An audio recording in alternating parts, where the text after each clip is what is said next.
こんにちは、アカデミアの富尾です。富尾ベーシック8ということで、美容業を通じて築き上げられた僕の根本的な考え方を中心にテーマとして語っていきたいと思います。今回は美容師として経験した接客上手になる方法、1を聞いて10を引き出す人になる。今日はこの点についてお話ししたいと思います。接客上手になる方法、美容師にとって大切な技術に接客技術があります。前の動画でも身につけなければいけない3つの技術プラス1でお話しした通り、美容師はヘアやメイクアップ、パーマ、カラーなどの美容技術はもちろん、ヘアをデザインする確かな技術を身につけていなければなりませんが、こちらもヘアカットの揺るぎない基礎技術を動画で発信していますので、こちらを見てください。もちろん美容技術だけでは足りません。お客様と良い関係を作る最も大切なものは会話です。会話によって美容技術もより発揮でき、指名につながります。お客様にはお話が苦手な人とお話上手な人がいます。まずはこの見極めを行います。一方的にこちらが話してもコミュニケーションは成り立ちません。今日は接客技術について解説します。1、接客上手になるために。2、情報はあらかじめキャッチしておく。3、コンサルテーション、希望を聞くための接客。4、相手がどんな価値観を持っているかを探る。ディアル・カネーギーの名言格言。どうすれば相手が話をしてくれるのでしょう。相手の役立つ情報を提供する。といった内容でお話ししましょう。接客上手になるために自分が担当しそうなお客様の情報をあらかじめキャッチしておき、コンサルテーション、問診で確かめながら最小限で好みのデザインを察してあげます。お客様の情報のキャッチの仕方。前の動画でもお話ししていますが、ファッションや持ち物は今のお客様の内面を表していると言えます。前回とは違った面で少しお話ししましょう。お客様を見た時の第一印象で感じることが大切になります。誰しも人を見た時に第一印象は感じています。ですが、何を感じるかは日頃からかなりの観察力を磨くことが大切になります。画家が描きたい題材を見つけたとき、我々が感じる以上にいろいろ集中して深読みしているはずです。大木を描こうとしたとき、何に自分は惹かれているのか、どこをクローズアップしてキャンバスに描くのか、というようにです。美容師もじろじろ見るのではなく、一瞬にして感じ取る経験を積まなくてはなりません。全体のプロポーション、ファッション、持ち物、今の髪型など深読みしなければならない情報は多くあります。感じようと意識すること、感じる癖をつけること、まず何かを感じて人の気持ちを紐解いていくことがデザイナーにとって最も大切なことなのです。なぜならどんなにいいデザインもその人にフィットしてなければ、またタイムリーでなければ無駄になってしまうのですから。ならばお客様の何をどのように見ていけばいいのでしょうか。バッグや小物はその日の気分を表しています。仕事モード、デートモード、遊びモード、など、バッグだけでなく、時計やアクセサリー、靴などからもお客様はその日の気分を発信しています。その気分によってヘアスタイルの思考も変わってくるはず。それが分かればお話を聞く方向性が見えてくるのです。目の動きを感じる。それはお客様が発するサインです。お客様が言います。今日はこういうカットをしたい。と、その言葉を発するときの視線をよく見てください。例えば、視線を落として言う人もいます。鏡越しに目と目を合わせる人もいます。視線の位置だけでも内面が見えてきます。お客様の気持ちを理解するための情報はどこにでもあります。座り方、それは感情を表すサインです。緊張していると足は自然と閉じ気味になります。人より優位に立ちたい時の足の組み方もあります。疲れている時、退屈している時、不安な時、好奇心が溢れている時、受け身なのか攻撃的なのか、ちょっとした感情の変化に合わせて人は自然に足を組み替えたりするのです。口の表現力、口がその人の性格や普段の生活を表現することがあります。例えば口が大きい人にシャイな人はいません。なぜなら口はその人の生活の中で日々進化しているからです。おしゃべりな人、よく食べる人の口は進化します。爪はほぼ1週間のスパンでその人の気分を表しています。例えば家事に従事する人は大抵ネイルケアに気を向けられないでしょう。しかしケアが行き届いている人は夜時間をかけて爪を磨き、色を塗り、時には柄を描きます。家事を任せられる人を雇っているかもしれません。アメリカでは歯並びとネイルはステータスと言われています。やっと日本でもネイルサロンが多くなり、爪の手入れをする人が増えてきました。例えば、ダメージジーンズに T シャツ姿でカジュアルにまとめた女性。だけど爪を見ると驚くほどケアされている。そうなると、このカジュアル系ファッションは仮の姿で、本質はファッションに手を抜かない人なのかもしれません。その他にも、ブランドのバッグや時計など、それが親から譲り受けたのか、それともパトロンから買ってもらったのか、によってテーブルやカウンターへのバッグの置き方でわかります。ヘアを見るとき、最初に僕がチェックするのは分け目の位置や前髪の具合です。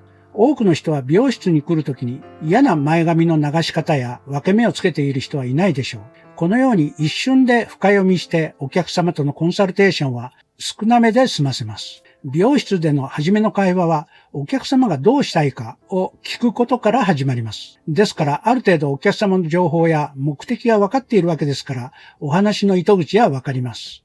これが営業マンでしたら大変です。僕自身、普段の会話を盛り上げることに関して苦手でした。もちろんヘアや美容のことに関しては説明したり聞いていて、お客様の意見は尊重しつつ、美容師の判断でそれが正しくない時にはきちんと伝えることもできます。ただ単に会話を盛り上げたりすることは苦手と自分で思っていました。しかし、なぜかお客様が指名してくれるのです。後で分かったことですが、お話しするより聞くことの方が多く、それが功を奏していたようです。相手がどんな価値観を持っているか探るディアル・カネーギーの本の中で僕に衝撃を与えたのは、ある営業マンが飛び込みで商品を売り込みに行った時の話です。飛び込み営業しても取り合ってもくれない。門前払いの失敗を経験してどうしたらよいかを考え、彼が行動を起こしたことは、ある社長室に通された時にこのように切り出したそうです。社長室に飾ってあった大きな魚を釣り上げた写真に目をつけ、この大きさの魚を釣るにはどのくらいの太さの竿が必要ですかと切り出し、はじめは忙しいのになんだといった顔をしていた社長が竿の太さを説明し出すと、すかさず餌は何が一番良いのかを尋ねると、社長ははじめ5分だった予定時間を過ぎて数時間話し始めたということです。最後に君は何しに会いに来たのかねと聞いて商談がまとまったといったエピソードでした。要は相手がどんなことに興味を持っているかを知ることです。なるべく自分が話しすぎないように注意して相手の話をしてもらうことを心がける。これが大切です。デール・カネーギーの名言、格言。あなたが明日出会う人々の4分の3は自分と同じ意見の者はいないかと必死になって探してみる。この望みを叶えてやるのが人々に好かれる秘訣である。名言格言。あなたの話し相手はあなたのことに対して持つ興味の100倍もの興味を自分自身のことに対して持っているのであるということです。このことから話し下手な僕はお客様の発信する情報を素早くキャッチすることに経験を積んだのです。僕がお客様との打ち合わせのことをコンサルテーションと呼ぶことにこだわったのは、コンサルテーションはお客様の気持ちを察知してコンサルしながら導くといった意味からです。結局、コーチングのようなものかもしれません。お客様のお話を聞きながら導いてあげること、いい方向へ軌道修正してあげること、お客様の希望を知り、そこに近づけてあげること。では、半年後にこうなりましょう。と、夢を描いてあげることです。サロンスタッフにもこの意味を理解していただき、初めて来たお客様への対応にしても、いくつか決まり事があって、それを身につくまで徹底して練習したのです。ここで僕が影響を受けた本を紹介します。人を動かす。著書、デール・カネーギー。この本に対して多くの賛美の声を聞き、僕もよく勉強した一冊です。人を動かすということについて、この本以上に良い本はないのではないでしょうか。と思えるぐらい素晴らしい一冊です。人間関係の真理は今も昔も変わらないのだと感じます。どうすれば相手が話をしてくれるのでしょう。まずは相手に興味を持つことです。そして1を聞いて10を引き出す力が大切です。まずは相手の心を開いてもらうことです。これを可能にするには相手と自分の共通点を探ることです。共通の話題を見つけるのも重要なポイントです。同じ趣味や趣向を持っていれば相手はおのずと話したい気分になります。美容師のお客様の場合、並べておいた本の中から写真や記事を読んでいたら興味があるはずです。その話題を振ってみるなど、共通点を見つけることは、さほど難しいことではありません。よりパーソナルな個人的な話題があると便利です。出身地や勤務地など、特定の地域の話題です。また、自分のことを知ってもらい、興味を持ってもらうことも非常に大切です。その他、テレビや芸能情報、男性であればスポーツのことなど、食事や料理、美味しいお店のこと、一般的な話題でも構いません。大切なのは常に新しい情報にアンテナを張っておくことです。話題が豊富なことも会話が面白い人に共通することです。日頃からお客様との会話を考えて話題のネタになるようなことがないかを意識しておきましょう。また、悩みを解決しなければならないと気負う必要もないのです。ただ耳を傾け話を聞く、相手の思いを受け止める、相手の役立つ情報を提供する、プロとして役立つ情報を提供する、今日はどんな目的で来たのか、何を伝えたいのかを聞き出し、何をするとどんなメリットがあるかなど、またそのことに対してメリットとデメリットがあるのか、こちらが出した情報、それを判断するのはお客様です。確かに大切だなと自分自身で気づいてもらうこと、相手が安心感を持って聞けるようにすることが大切です。自分を尊重し、役立つ情報を提供してくれる人には、心を開いてお話ししてくれます。美容師の接客は一人のお客様と長い時間を過ごすことが特徴です。他の業種と比べて非常にお客様との距離が近いのです。美容師は技術職ですが、会話術もお客様をきれいに気分良くするために必要な技術だと言えるのではないでしょうか。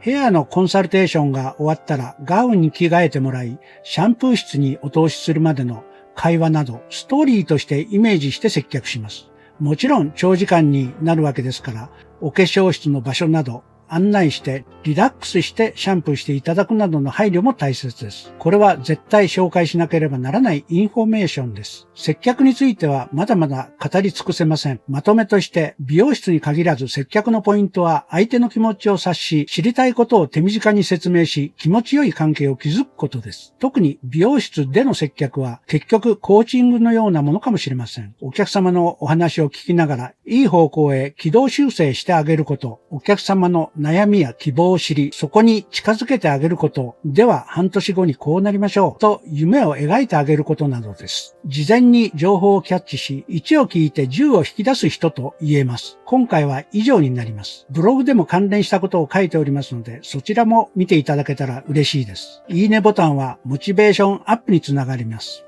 ぜひ、このアカデミアに登録をお願いします。もし良いと思われた部分や考え方を聞きたいことがありましたらご意見お待ちしております。それでは皆さんご視聴ありがとうございます。またお会いしましょう。さようなら。